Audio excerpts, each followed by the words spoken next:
G'day, welcome back. My name's Andy, and in this video I'm going to be talking about why I buy a second-hand folding bike instead of brand new. So I'm getting a lot of comments and questions.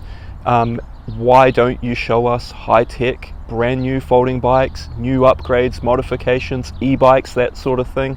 Well, this channel is all about buying second-hand folding bikes. It's all about giving you the best advice on value for money.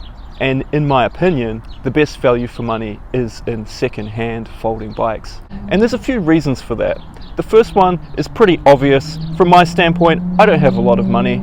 In fact, I have enough to either go on an adventure or buy a bicycle. So buying second-hand is never really an option for me. It's always going to be second-hand. It's always the best value for money.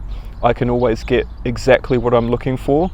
And within my price range, I actually have a lot of choice. I've found that I can actually stretch my dollar quite far. There's an abundance of second-hand bicycles out there. There's really no need to go out and buy brand new bicycles unless you need it right now. And that's another thing that I like about buying second-hand folding bikes. It gives me the chance to do a bit of searching, to do a bit of hunting and find some treasures out there. I'm not somebody who goes to a bike shop.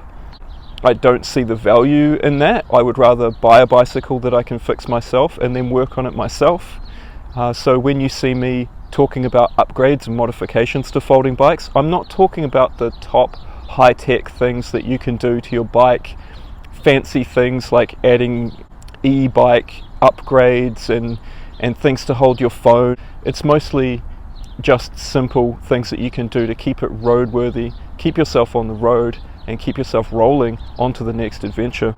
An important aspect of having a second-hand folding bike instead of a brand new one is that I find the usability increases for me. I'm more likely to take it out. I'm more likely to knock it around, ride it pretty hard and enjoy it, rather than being worried about putting a scratch on it or some other such thing. Another reason that I like buying second-hand folding bikes is that I can make various upgrades myself from other second-hand parts that I source. It's much easier to find parts for second-hand folding bikes than it is to find for brand new, brand name folding bikes. So that's a big reason that I like the second-hand and older style folding bikes like the one behind me, is that I can fix it myself. I can fix the bike with simple tools just like this, and I can make any upgrades and replace any broken parts with second-hand parts that I can easily find.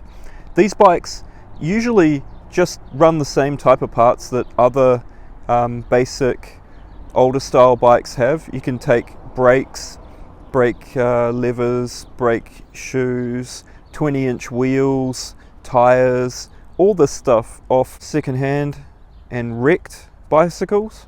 Saves you a lot of money. For me, it's all about the adventure, and that's what keeps me out here and keeps me rolling along.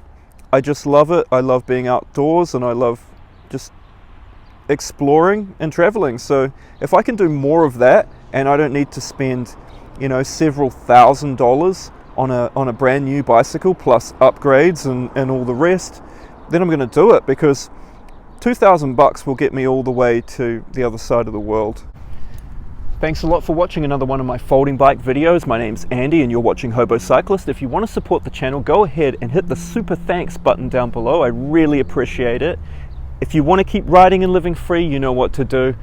Smash that like button, watch the rest of the videos, and I'll see you in the next episode.